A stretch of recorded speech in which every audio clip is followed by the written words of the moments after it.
కుంభరాశి జాతకులకు ఈ వారము మిశ్రమంగా ఉంటుందని చెప్పవచ్చును. ఎమోషనల్ బ్యాలెన్స్ అనేది చాలా అవసరము.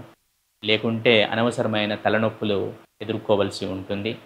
అనవసరమైన చికాకులు ఎదుర్కోవాల్సి ఉంటుంది.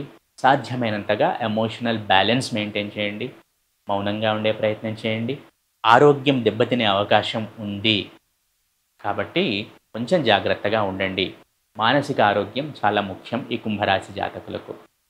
ఆర్థికంగా వెసులుబాటు ఉంటుంది. వృత్తి, ఉద్యోగ, వ్యాపారాల్లో ఉన్న ఈ రాశి వారికి ఈ వారము అనుకూలంగా ఉంటుంది. వ్యాపారంలో ఉన్న వారికి ఇన్వెస్ట్మెంట్స్ ఏవైనా కొత్తవి చేయాలనుకుంటే కొంతకాలం వాయిదా వేసుకోండి. ఎందుకంటే ఆల్రెడీ ఇప్పుడు నడుస్తున్నది కొంచెం డల్‌గా నడిచే అవకాశం ఉంది. కాబట్టి కొత్త ప్రయత్నాలు ఏం చేయకండి. వీటినే నడుస్తున్న వాటినే కొంచెం మంచిగా రన్ అయ్యే విధంగా చూసుకోండి తగు ప్రణాళికలతో. ఏదేమైనా కూడా ఎమోషనల్ బ్యాలెన్స్ అనేది మెయింటైన్ చేస్తే శారీరక ఆరోగ్యం ఉంటుంది, మానసిక ఆరోగ్యం కూడా ఉంటుంది.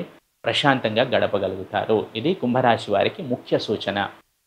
విద్యార్థులైన ఈ రాశి జాతకులు కొంచెం ఏకాగ్రతను పెంచుకోవాలి. అలాగే మోర్ ఎక్స్‌ప్రెసివ్‌గా ఉండాలి.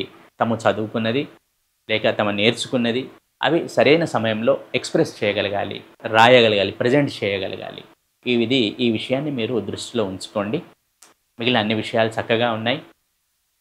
కుటుంబ సభ్యుల మధ్య చిన్న చిన్న ఇబ్బందులు వచ్చే అవకాశం ఉంది. కొంచెం జాగ్రత్త వహించండి. మొత్తంగా చూసుకుంటే ఈ కుంభరాశి జాతకులకు ఆర్థికంగా బ్రహ్మాండంగా ఉన్నా కూడా మిగిలిన విషయాల్లో చిన్న చిన్నవి ఇబ్బందులు వచ్చే అవకాశం ఉంది.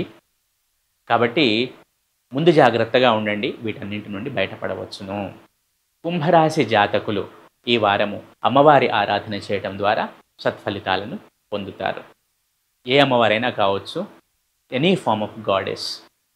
తప్పకుండా అమ్మవారి ఆరాధన చేయండి. అటు మానసికంగాను, ఇటు శారీరకంగాను దృఢంగా ఉండండి. ఆర్థికంగా ఎటువంటి లోటు లేదు.